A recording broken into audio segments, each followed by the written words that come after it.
Generation जी के members average 7 hours से ज़्यादा रोजाना डिजिटल मीडिया के साथ स्पेंड करते हैं, स्मार्टफोन्स, सोशल प्लेटफॉर्म्स और ऑनलाइन इंटरटेनमेंट के थ्रू। इसी के साथ मल्टीपल कंट्रीज के सर्वे ये शो करते हैं कि यंग लोगों में एंजाइटी, लोनलीनेस और आइडेंटिटी अनसर्टेनिटी की रिपोर्ट्स बढ़ रही हैं। ये जनरेशन कॉन्स्टेंटली स्टडी की जा रही है। रिसर्चर्स इसके बिहेवियर को एनालाइज करते हैं, मार्केटर्स इसके अराउंड पूरी कैंपेन्स डिजाइन कर रहे हैं, मीडिया आउटलेट्स एंडलेस आर्टिकल्स लिख रहे हैं ताकि इसे एक्सप्लेन कर सकें। तो ये स्ट्रेंज क्वेश्चन सामने आता है, अगर ये जनरेशन पहले से ज्यादा कनेक्टेड है, ज्यादा इन्फॉर्म्ड है और ज्यादा एक्सप्रेसिव है, तो फिर ये हिस्ट्री की मोस्ट एनालाइज्ड जनरेशन क्यों बन गई? क्योंकि जेन ज़ी की कहानी शायद सिर्फ यंग लोगों के बारे में नहीं है, शायद ये उस दुनिया के बारे में है जिसमें वो पैदा हुई। ये पहली जनरेशन है जो कंप्लीटली स्मार्टफोन एरा में रेस हुई। पिछली जनरेशंस ने इंटरनेट को धीरे धीरे डिस्कवर किया, उन्होंने उसे इवॉल्व होते देखा, समथिंग न्यू से समथिंग एसेंशियल तक। जेन ज़ी ने ये ट्रांजिशन कभी एक्सपीरियंस ही नहीं किया। उनके लिए इंटरनेट पहले से हर जगह मौजूद था, सोशल मीडिया चाइल्डहुड का हिस्सा थी, मैसेजिंग एप्स ने फेस टू फेस कॉन्वर्सेशंस का बहुत हिस्सा रिप्लेस कर दिया। एंटरटेनमेंट, फ्रेंडशिप्स, इंफॉर्मेशन और सेल्फ एक्सप्रेशन सब कुछ सेम डिजिटल चैनल से फ्लो होने लगे। जेन ज़ी इतनी डिस्कस क्यों होती है, उसकी एक बड़ी वजह मेंटल हेल्थ कॉन्वर्सेशन है। बहुत सी कंट्रीज में एंजाइटी, डिप्रेशन और इमोशनल स्ट्रेस की रिपोर्ट्स यंग लोगों में इंक्रीज हुई हैं।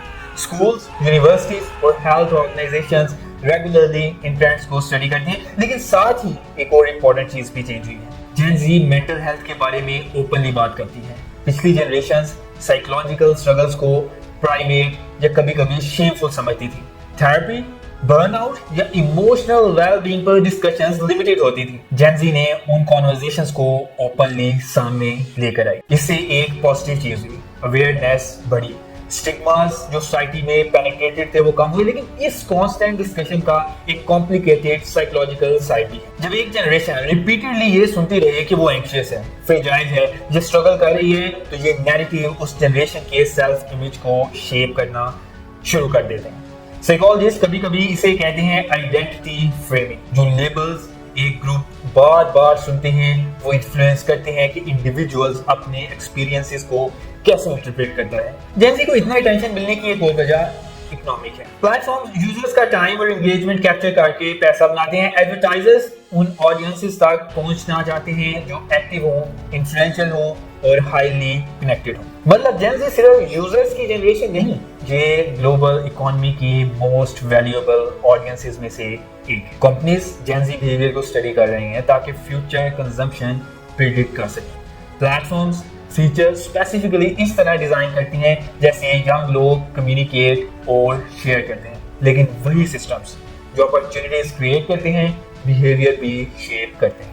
टाइम के साथ ये सिस्टम्स इन्फ्लुएंस करते हैं कि लोग क्या देखते हैं, किस चीज पर बात करते हैं और खुद को कैसे प्रेजेंट करते हैं। पिछली जनरेशंस आइडेंटिटी को स्लो बिल्ड करती थी, lived experiences, success, failure, relationships और पर्सनल रिफ्लेक्शन के थ्रू। आज आइडेंटिटी मैट्रिक्स के थ्रू भी इन्फ्लुएंस होती है। लाइक्स, व्यूज, शेयर्स, कमेंट्स, ये सब अप्रूवल के सिग्नल्स बन जाते हैं, और जब अप्रूवल विजिबल और मेजरेबल हो जाए, कंपैरिजन नेचुरली फॉलो करता है। यंग लोग हर रोज हजारों दूसरों की अचीवमेंट्स, लाइफस्टाइल्स और ओपिनियंस देखते रहते हैं। ये कांस्टेंट कंपैरिजन प्रेशर क्रिएट करता है, इसलिए नहीं कि जेन ज़ी वीक है, बल्कि इसलिए कि जिस एनवायरनमेंट में वो नेविगेट कर रही हैं वो ज्यादा विजिबल और ज्यादा इमीडिएट है। आइडेंटिटी अब क्वाइटली फॉर्म नहीं होती, वो पब्लिक में फॉर्म होती है। तो हर रिसर्चर, जर्नलिस्ट और कंपनी जेन ज़ी को समझने की कोशिश क्यों कर रही है? जवाब सिंपल है, जेन ज़ी फ्यूचर को रिप्रेजेंट करती है। यही नेक्स्ट वर्कफोर्स बनेगी, यही नेक्स्ट वोटर्स बनेंगे, यही नेक्स्ट कल्चरल लीडर्स बनेंगे,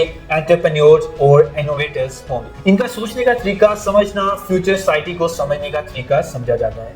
बिजनेसेस जेन ज़ी को समझना चाहती हैं क्योंकि वो फ्यूचर मार्केट्स शेप करती हैं।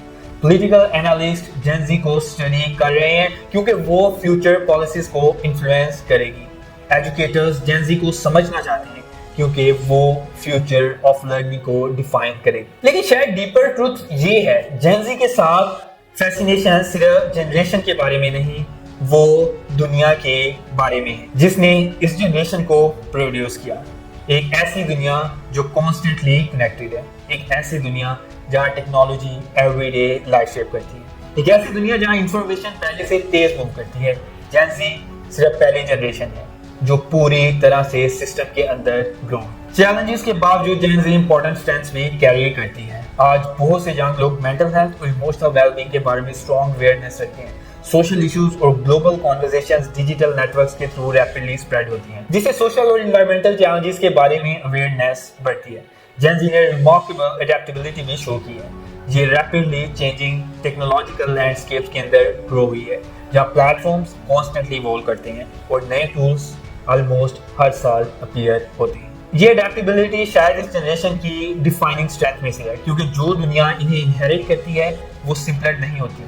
टेक्नोलॉजिकल और कल्चरल चेंज की स्पीड अब भी इंक्रीज हो रही है, और जो जनरेशन बचपन से क्विकली अडेप्ट करना सीख चुकी हो शायद कम्प्लेक्सिटी को नेविगेट करने के लिए यूनिकली प्रिपेयर्ड। हर जनरेशन उस एनवायरनमेंट से शेप होती है जिसमें वो ग्रो करती है। पिछले generations industrialisation, television, economic shift या पॉलिटिकल इवेंट से शेप हुई थी। जेन ज़ी डिजिटल एज से शेप। उसने इंटरनेट इन्वेंट नहीं किया, एल्गोरिदम्स डिजाइन नहीं किए, अटेंशन इकोनॉमी क्रिएट नहीं की, लेकिन वो पहली जनरेशन बनी जिसे पूरी तरह उसके अंदर ग्रो करना पड़ा। इसीलिए रिसर्चर्स उसे स्टडी करते हैं, इसीलिए कंपनीज उसे मार्केट करती हैं, और इसीलिए दुनिया उसे समझने की कोशिशों में लगी हुई। क्योंकि जब हम जेन ज़ी को एनालाइज करते हैं तो सिर्फ हम जनरेशन को स्टडी नहीं कर रहे होते, हम असल में डिजिटल वर्ल्ड के साइकोलॉजिकल इफेक्ट्स को स्टडी कर रहे होते। जेन ज़ी ने डिजिटल एज इन्वेंट नहीं की, वो बस पहली जनरेशन बनी जिसे उसके अंदर ग्रो करना पड़ा। This was from me for today. Will meet in the next video. Till then keep learning, keep shining. Thanks.